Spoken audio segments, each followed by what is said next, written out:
Damos comienzo a un nuevo programa, Servidores de Dios. Quien te habla es Manuel Cornejo. Estaré compartiendo la palabra de Dios y lo haré de una manera expositiva, versículo a versículo. Y en esta ocasión será en el libro de Josué, capítulo 7 y los versículos 4 y 5, donde dicen: Y subieron allá del pueblo como 3,000 hombres, los cuales huyeron delante de los de Ai. Y los de Ai mataron de ellos a unos 36,000 hombres. Y los siguieron desde la puerta hasta Sebarim. Y los derrotaron en la bajada, por lo cual el corazón del pueblo desfalleció y vino a ser como agua. El informe de los que subieron a reconocer la tierra fue aceptado sin más por Josué. Fiando en las palabras de aquellos, envió un destacamento del ejército de Israel, y los exploradores habían afirmado que serían bastantes 2,000 o a lo sumo 3,000 hombres para derrotar a los de Ai, y este es el número que Josué envió.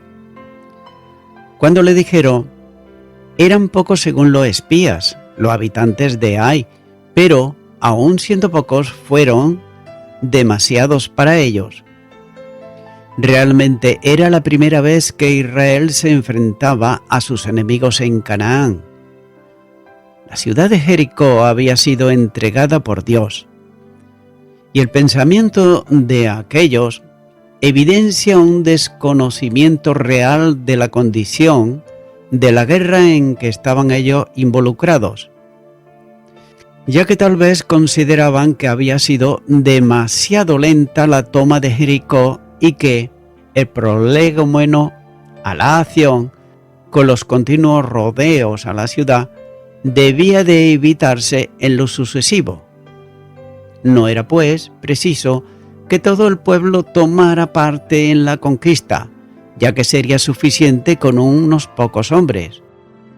El éxito de Jericó había cubierto de un falso sentido de poder a todo el ejército de Israel, que incluía, cómo no, también a Josué.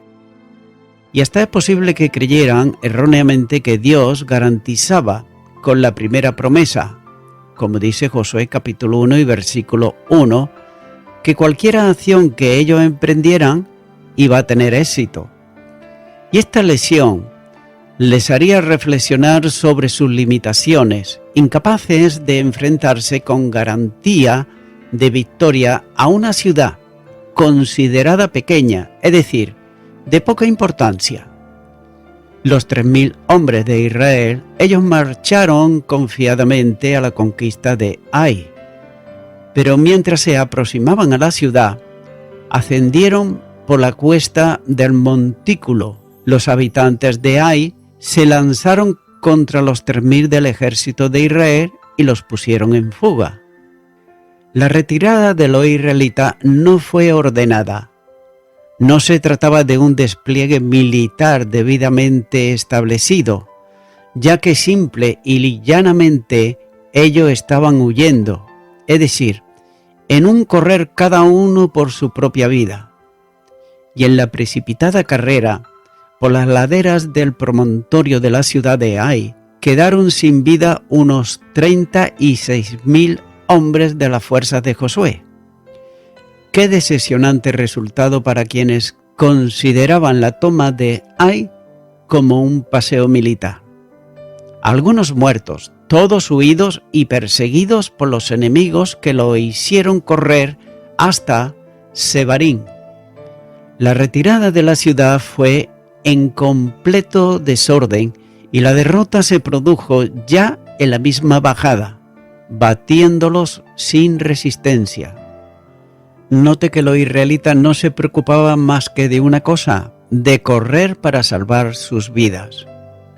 Junto con el fracaso militar estaba también la derrota moral e íntima manifestada por el miedo profundo que se apoderó de los oídos y de todo el pueblo, cuando dice que Israel desfalleció. Es decir, el corazón de todo había perdido la fortaleza que tuvo delante de Jericó. El grito de júbilo de todo el pueblo se cambió ahora por el silencio atenazante del miedo que debilitó los ánimos hasta hacerlos escurrir como aguas.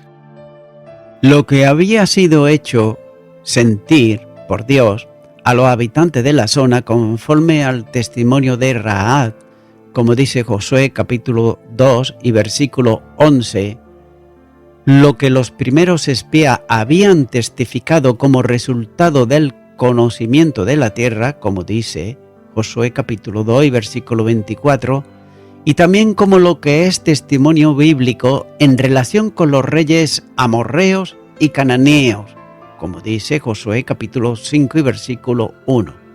Esto era la experiencia del pueblo de Dios, expresada en un tremendo simbolismo en el texto bíblico, cuando dice: el corazón del pueblo desfalleció y vino a ser como agua. Literalmente, se fundió el corazón del pueblo y se redujo a agua.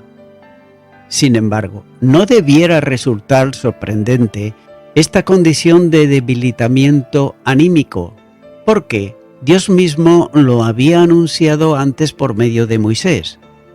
La obediencia al Señor traería victoria hasta el punto que 5 de vosotros perseguirán a 100, y 100 de vosotros perseguirán a 10.000, y vuestros enemigos caerán a filo de espada delante de vosotros.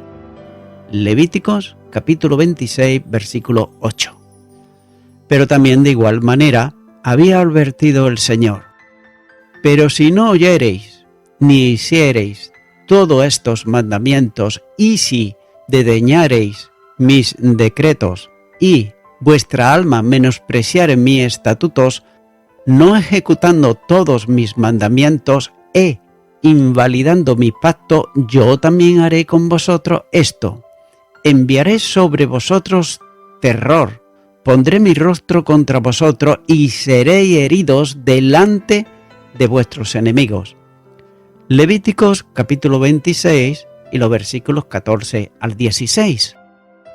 La fidelidad de Dios estaba empeñada en el cumplimiento de sus promesas, y lo ocurrido en Ai era la manifestación propia de su fidelidad. Las consecuencias de la estima personal, acompañada del pecado oculto, producen la derrota espiritual del pueblo de Dios en cualquier dispensación. En la medida en que la estima personal aumenta, así también disminuye el poder de la gracia actuante en favor de los creyentes. La soberbia es arrogancia delante de Dios y está en abierta oposición al Señor. Note que quien tiene corazón soberbio se constituye en enemigo de Dios, siendo resistido personalmente por él. Santiago, capítulo 4, versículo 6, dice: pero Él da mayor gracia. Por esto dice: Dios resiste a los soberbios y da gracia a los humildes. Aquí el verbo traducido como resiste, que significa en contra de, y que también quiere decir disponer o arreglar, está indicando una acción contraria que desarregla algo. En ocasiones se usa para referirse al despliegue ofensivo de un ejército.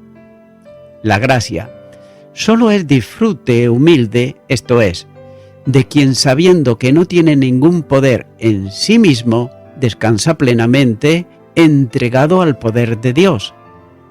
Pero al contrario, el soberbio es aquel que se cree autosuficiente, y los humildes son los que desconfían de sí mismos para depender de Dios. Estos reflejan las características de Cristo. Mateo capítulo 11, versículo 29 dice: Llevad mi yugo sobre vosotros y aprended de mí, que soy manso y humilde de corazón, y hallaréis descanso para vuestras almas. Pero los orgullosos están en el ambiente pecaminoso de Satanás. Isaías capítulo 14 y los versículos 13 y 14 dice: Tú que decías en tu corazón, subiré al cielo, en lo alto, junto a las estrellas de Dios levantaré mi trono, y en el monte del testimonio me sentaré a los lados del norte. Sobre las alturas de las nubes subiré, y seré semejante al Altísimo. Sobre esto, Carballosa dice lo siguiente: el poder de la gracia de Dios es mayor que el del pecado. Aquel creyente que viene a Dios en humildad y reconoce su insuficiencia, recibe las bendiciones que provienen de las reservas de la gracia de Dios. Aquellos que resisten en sus caminos considerándose autosuficientes son resistidos por Dios de manera directa y también personal. La gracia de Dios significa que el Señor es fiel a su pacto y que su misericordia es inagotable para aquellos que le buscan. Fin de la cita. Continúo ahora con el versículo 6, donde dice: Entonces Josué rompió sus vestidos y se postró en tierra sobre su rostro delante del arca de Jehová, hasta caer la tarde, él y los ancianos de Israel, y echaron polvo sobre sus cabezas. Un líder derrotado, Josué, antes victorioso, estaba después postrado delante del arca de Dios, acompañado de los ancianos de Israel, aquellos que eran sus consejeros y asesores, como había sido antes en tiempo de Moisés.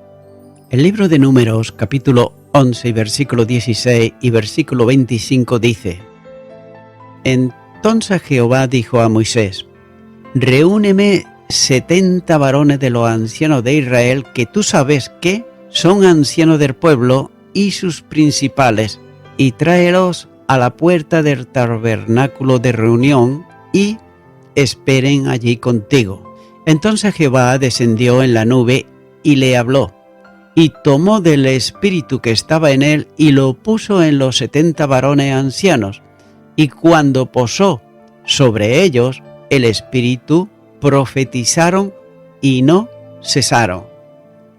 Y también en Deuteronomios capítulo 27 versículo 1 dice: Ordenó Moisés con los ancianos de Israel al pueblo diciendo: Guardaréis todos los mandamientos que yo os prescribo hoy. Así pues, esto era algo más que una deshonrosa derrota de un cuerpo de ejército que había sentido miedo ante los enemigos. Y Josué, conocedor del modo de actuar de Dios, seguro de la realidad de sus promesas, entreveía en aquella derrota una manifestación de desagrado divino. Es por ello que él estaba postrado delante del arca del Señor, lugar desde donde Dios había conducido a su pueblo en la jornada del desierto y les había abierto milagrosamente el cauce del río para introducirlos en la tierra de la promesa.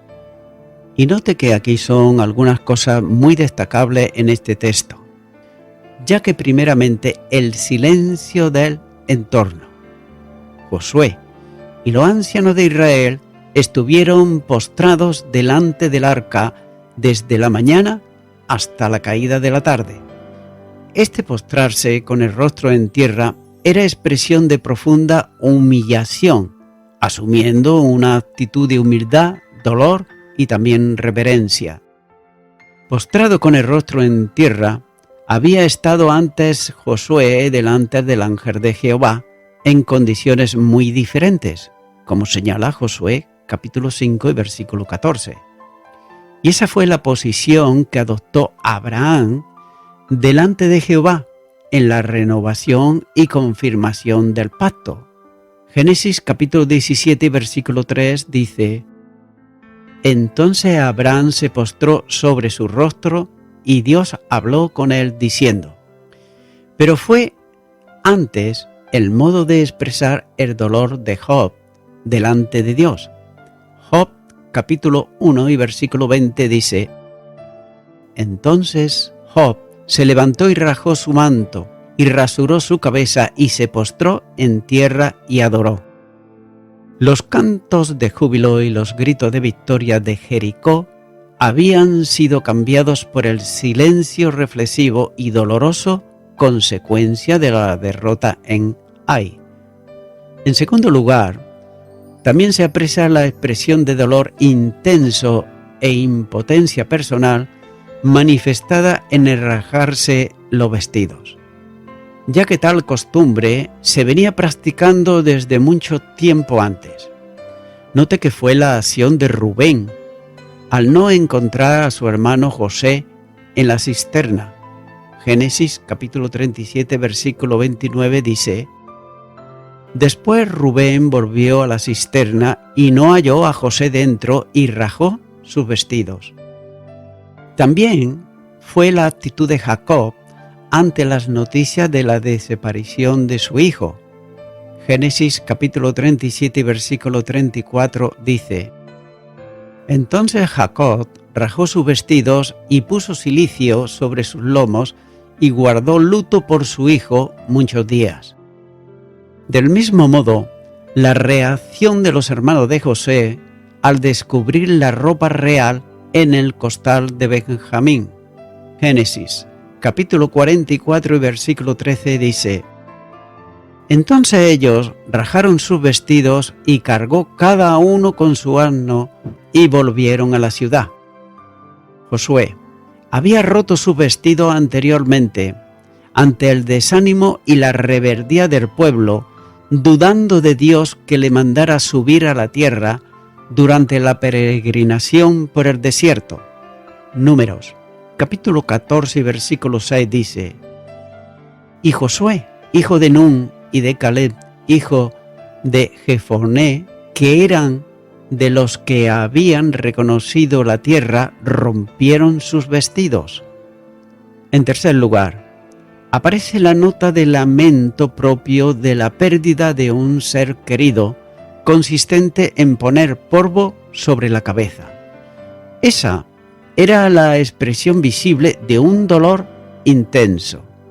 Tal fue la forma en que compareció delante de Elí en Silo, el benjamita que dio la noticia de la captura del arca por los filisteos y la derrota de Israel delante de ellos, como dice el primer libro de Samuel, capítulo 4, versículo 12 en adelante. Y también ese fue el modo de expresar el dolor de los amigos de Job ante la contemplación de la situación a que había llegado. Job, capítulo 2, versículo 12 dice: Los cuales alzaron los ojos desde lejos, no lo conocieron, y lloraron a gritos, y cada uno de ellos rajó su manto, y los tres esparcieron polvo sobre sus cabezas hacia el cielo. El dolor por la destrucción de Jerusalén fue manifestada de ese modo por los ancianos de la ciudad. En Lamentaciones capítulo 2 y versículo 10 dice: Se sentaron en tierra, callaron los ancianos de la ciudad de Sión, echaron polvo sobre sus cabezas, se ciñeron de cilicio, las vírgenes de Jerusalén bajaron sus cabezas a tierra. En la restauración espiritual, en los días de Nehemías, el pueblo vino para confesar su pecado delante de Dios, expresando el dolor por lo cometido como nación, mediante vestidos de luto y tierra sobre su cabeza. Nehemías capítulo 9 versículo 1. El día 24 del mismo mes se reunieron los hijos de Israel en ayuno y con cilicio y tierra sobre sí. Si Josué se hubiera inclinado delante del Señor antes de subir a Ai, no hubiera tenido que hacerlo luego en la tristeza de la derrota. El pecado, y note esto, trae consecuencias graves y también lamentables para el pueblo de Dios. El creyente ha sido llamado a una vida victoriosa en Cristo Jesús. La segunda carta a los Corintios, capítulo 2 y versículo 14 dice: Mas a Dios gracias, el cual nos lleva siempre en triunfo en Cristo Jesús, y por medio de nosotros manifiesta en todo lugar el olor de su conocimiento. Por tanto, la victoria y el triunfo son siempre en Cristo, pero nunca en el poder del hombre. El pecado oculto en la congregación se manifestará en derrota, como se verá más adelante. La alegría de la vida victoriosa puede convertirse en el lamento de la derrota cuando la congregación se aparta del Señor. Sin embargo, la situación del dolor producida por el Espíritu es beneficiosa porque conduce al arrepentimiento y al retorno a la relación correcta con Dios, desde donde se puede volver al disfrutarse de sus bendiciones. La segunda carta a los Corintios, capítulo 7, versículo 10 dice: porque la tristeza que es según Dios produce arrepentimiento para salvación, de que no hay que arrepentirse, pero la tristeza del mundo produce muerte. Dios permite en ocasiones dificultades y también derrotas, para que en la situación de fracaso el creyente vuelva a Él. Y esa fue la experiencia del pródigo en la provincia apartada. Solo cuando sintió realmente su miseria fue cuando tomó la decisión de retornar a la casa de su padre para ser restaurado y recibido a misericordia. Lucas capítulo 15, versículo 17 en adelante. Y voy concluyendo con esto. La costumbre de rajarse los vestidos no ocasionaba la destrucción de estos, sino que consistía en rajar una pequeña porción desde el borde superior de los mismos con una extensión de ancho de la palma de la mano. Pero en ocasiones de intenso dolor, como pudiera ser la muerte de un familiar, la rasgadura era algo mayor. Había de mantenerse la rotura durante un tiempo determinado, dependiendo de la causa que le había producido y que comprendía entre 8 días y un mes. El Salmo 119, versículo 120. Aquí podemos ver lo que muestra un valiente israelita. Sin embargo, dice: mi carne se estremece por temor de ti, y de tus juicios tengo miedo. Así es como se humilló Josué bajo la poderosa mano de Dios y se postró en tierra sobre su rostro delante de Jehová hasta caer la tarde. Los ancianos de Israel, por su común interés en la causa y bajo la influencia del ejemplo de Josué, ellos también se postraron con él y en señal de humillación profunda echaron polvo sobre sus cabezas, no solo en señal de duelo, sino también de arrepentimiento. Amigo y amiga oyente, la palabra de Dios, que es la Biblia, nos dice en el Nuevo Testamento, en el Evangelio de Lucas, capítulo 18 y versículo 14: porque cualquiera que se enaltece será humillado, y el que se humilla será enaltecido. Humillarse ante el Todopoderoso es bueno, y lo es para cualquier persona que desea buscar al Señor.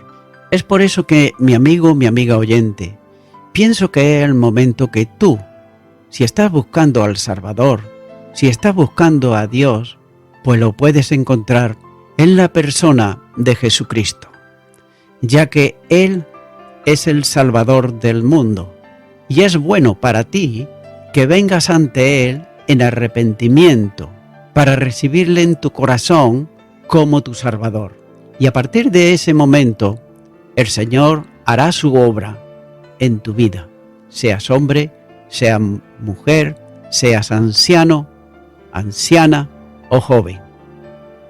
Ora conmigo y repite allá donde estás y di: Señor Jesús, te confieso que soy una persona de siempre orgullosa, pero ahora vengo ante ti humillado, humillada, reconociendo que soy una persona pecadora y quiero pedirte perdón por todos mis pecados y me arrepiento de ellos. Te recibo a ti, Jesucristo, como mi único y suficiente Salvador. Y te ruego, por favor, en la persona que tú quieres que yo sea. En el nombre de Jesús. Amén.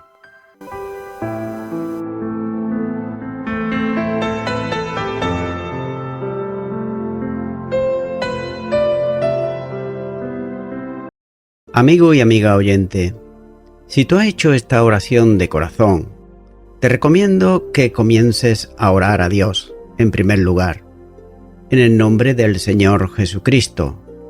Orar a Dios no es rezar, sino que es hablar con una persona. También te recomiendo que leas la palabra de Dios y lo hagas a diario. Comienza, por ejemplo, con el Nuevo Testamento.